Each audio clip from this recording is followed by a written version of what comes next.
सामान्य धर्म और स्त्री धर्म का वर्णन करते हुए जब आत्मतत्व का ज्ञान श्री सुखदेव जी महाराज प्रदान करने लगे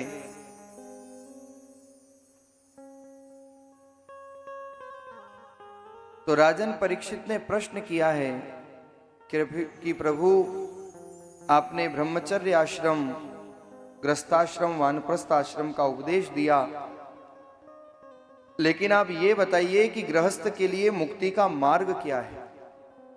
और इस प्रश्न का उत्तर सुखदेव जी महाराज प्रदान करते हैं। क्या उत्तर सुखदेव जी महाराज ने दिया?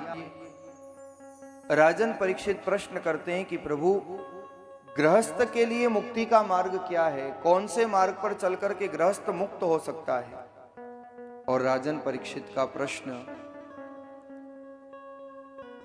गृहेषु स्थितो राजन क्रिया कुर्वन् गृहस्थितो वासुदेवार्पणं साक्षात् उपासीत महामुनिन्। राजन परीक्षित ने कहा, प्रभु गृहस्थ के लिए मुक्ति का मार्ग क्या है। और वहां पर सुखदेव जी जवाब देते हैं, उत्तर देते हैं कि अगर गृहस्थ को मुक्त होना है तो जीवन के हर कार्य को वासुदेवार्पणं साक्षात् उपासीत महामुनिन्। जीवन में हर कार्य को भगवान का मान करके उनके चरणों में समर्पित हो जाना, यही एक गृहस्थ के लिए सर्वोत्तम मुक्ति का मार्ग है। और ये मार्ग कोई सुखदेव जी जैसे सद्गुरु ही बता सकते हैं और किसी का सामर्थ्य नहीं। क्योंकि जीवन में याद रखना, सदा सदा हमेशा सद्गुरु के निकट रहना चाहिए। क्योंकि जीवन में दो ही लोग भजन करवा सकते हैं, नोट कर लेना अपने हृदय की डायरी पर। जीवन में केवल और केवल दो ही लोग हैं जो आपसे भजन करवा सकते हैं, एक तो जीवन में कोई संत और या फिर जीवन में आने वाला अंत। ये दो ही हैं जो जीवन में भजन करा सकते हैं। कोई संत और व्यक्ति का अंत व्यक्ति को वैराग्य पर अग्रसर कर देता है, व्यक्ति को भक्ति के मार्ग पर लगा देता है।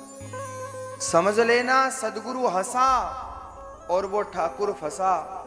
उनका एक कृपा वरद हस्त ही पर्याप्त है। चार प्रकार से गुरु कृपा होती है। एक होती है शब्द कृपा, केवल वचनों से वो कृपा कर देते हैं।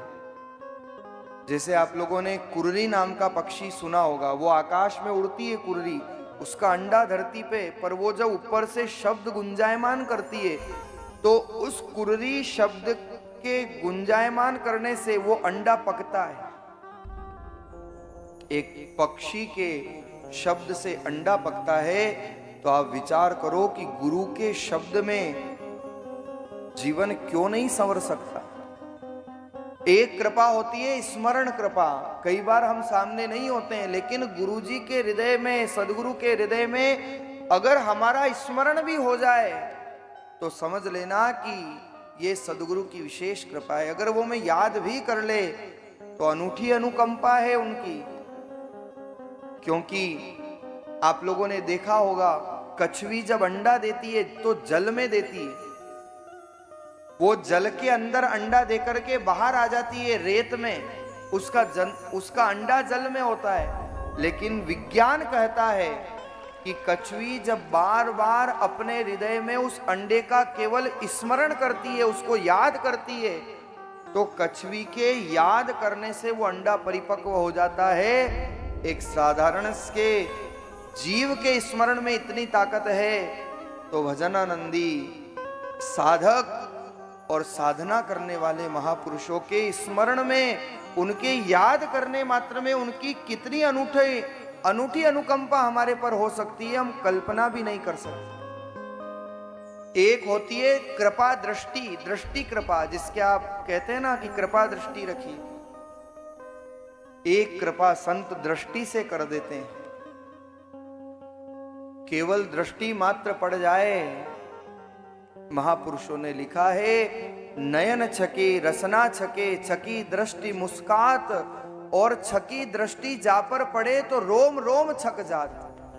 केवल दर्शन करने मात्र से और गुरुदेव के देखने मात्र से कृपा हो जाती है। उदाहरण, जैसे जल में मछली है, मछली अंडा देती है, और आप लोगों ने देखा होगा मछली हर थोड़ी थोड़ी देर में जल के भीतर जाती है नीचे, और ये बात विज्ञान प्रमाणित करता है कि मछली के द्वारा दिया गया अंडा जब बार बार मछली उसे देखती है तो देखने मात्र से वो अंडा परिपक्व होता है।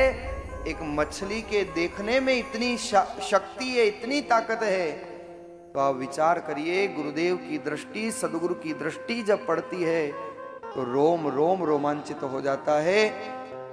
एक शायर ने बहुत सुंदर लिखा, वो पंक्तियां मुझे स्मरण होती है। एक शायर लिखता है कि मैं शराबी नहीं, सारी दुनिया जानती है कि मैं शराबी नहीं, एक कतरा भी पीने की आदत नहीं। कतरा कहते हैं बूंद को।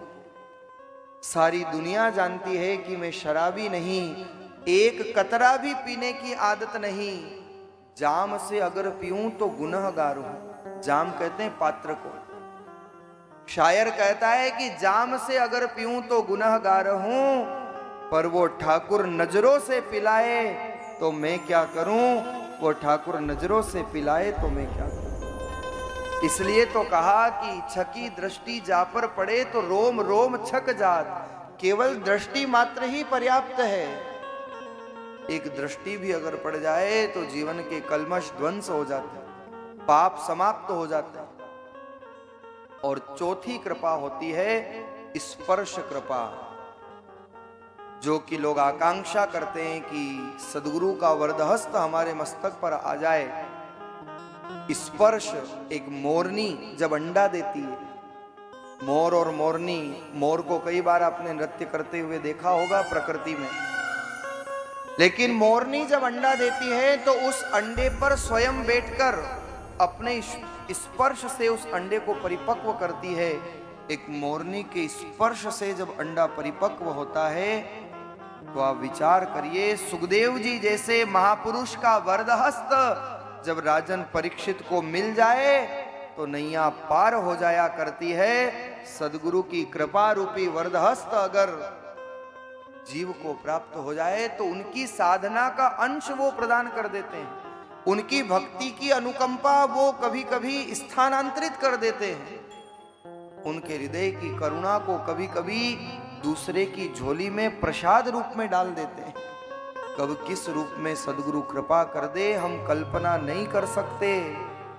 इसलिए कहा है, दादू साधु देख के दीजे शीश नवाए, ना जाने किस भेक में वो नारायण मिल जाए। कोई भरोसा नहीं कब किस रूप में भगवान कृपा कर दे। इसलिए एक बात हमेशा याद रखा करो, क्योंकि आप समुद्र किनारे बैठे हो और गुरु और समुद्र दोनों एक जैसे हैं।